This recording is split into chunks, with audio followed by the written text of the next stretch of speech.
This story begins on September 22nd, 2004, in Sydney, Australia, when 324 people boarded a plane to Los Angeles. Hold the door! Like any flight that day, this was comprised of strangers. Among them, a doctor and a fugitive, a soldier and a rock star, a con man and a lottery winner, an estranged couple, a single mother-to-be, and a man whose faith was lost. As Oceanic Flight 815 flew high over the ocean, this group of strangers, it's normal, was about to be joined together. Don't worry.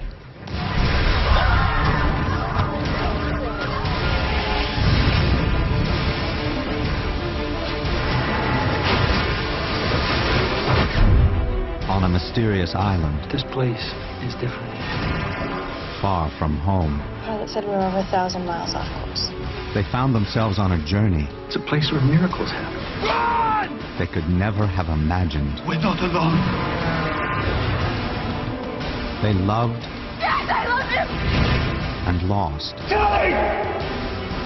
They fought This is our island. and died. And after 108 days, I'm one of the survivors of Flight 815. 6 people found rescue. Ladies and gentlemen, the Oceanic 6. But the island vanished, sending the friends left behind Anyone? What the hell's going on? flashing through time. We're either in the past or we're in the future. 3 years passed, and those who came home We made a mistake. were beckoned I don't understand. He wants us to come back. to return, Nigeria Airways Flight 316. to undo their past, There's a way for you to take it all back. Think you can come here and do whatever the hell you want? to alter their fate, I'm not that made hydrogen. Help! to change I love you, James. their Are destiny. you with me on this?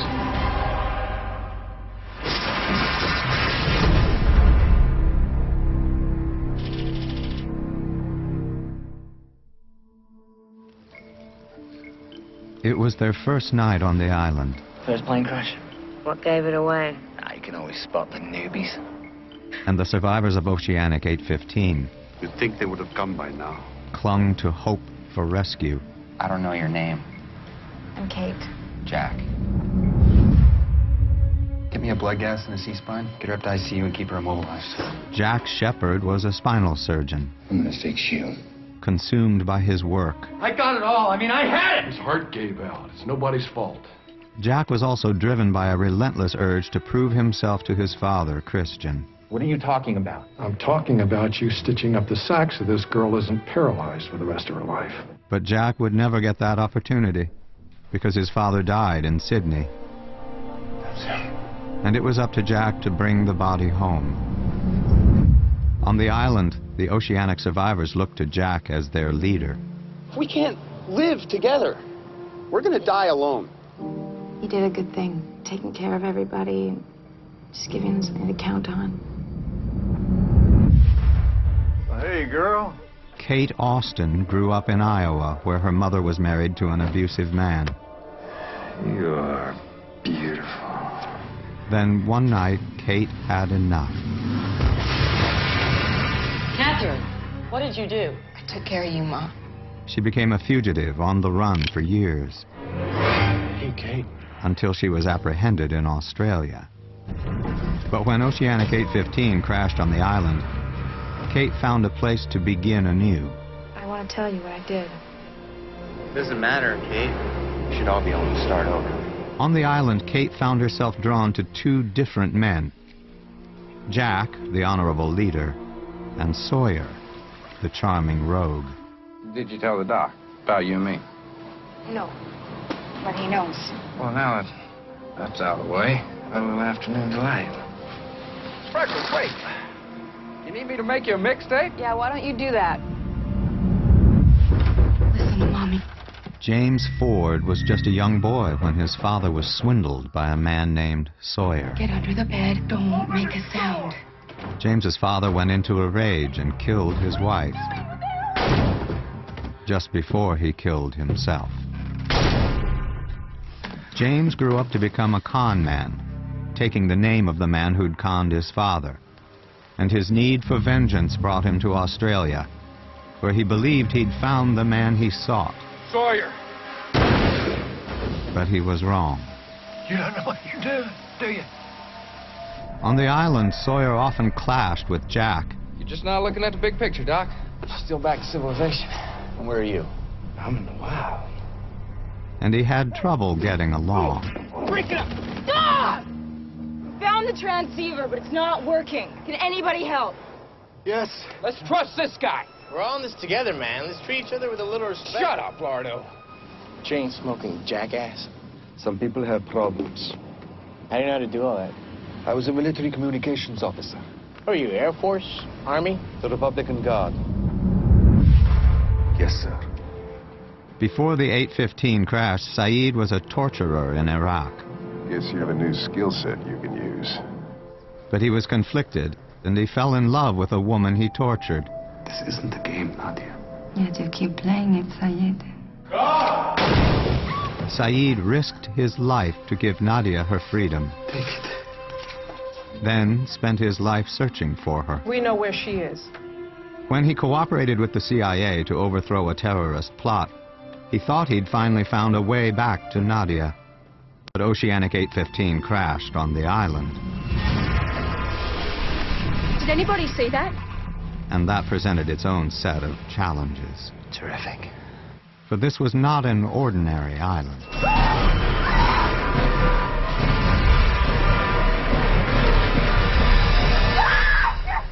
Not by any stretch of the imagination. Dad? And this group was a very long way from home. Hey! We've got a bomb! A sprint! The rescue party, it has to be. It's a distress call. It's been playing over and over for 16 years. Guys, where are we? I know food's scarce, but your shirt? When you find a laundromat, let me know. For Hugo Reyes, crashing on the island carried its own special burden. I think the plane crash might have been my fault. Don't be daft. How could you possibly... Hey, a lot of bad stuff used to happen whenever I was around. And that makes tonight's Mega Lotto jackpot drawing 4. Hugo played the lottery and won millions. 342. But misfortune followed. Kind of had some bad luck, too. Grandpa Tito died of a heart attack, and the first house about my mom burnt down. And when his chicken franchise was destroyed by a meteor, he became convinced his winnings were a curse. Welcome! After the crash, Hugo tried to find the brighter side of the island. Dudes, listen. If we're stuck here, then just surviving's not gonna cut it.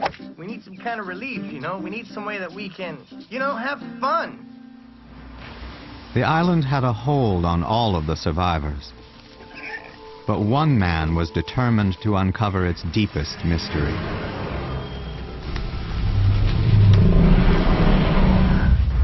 Well, this is awkward.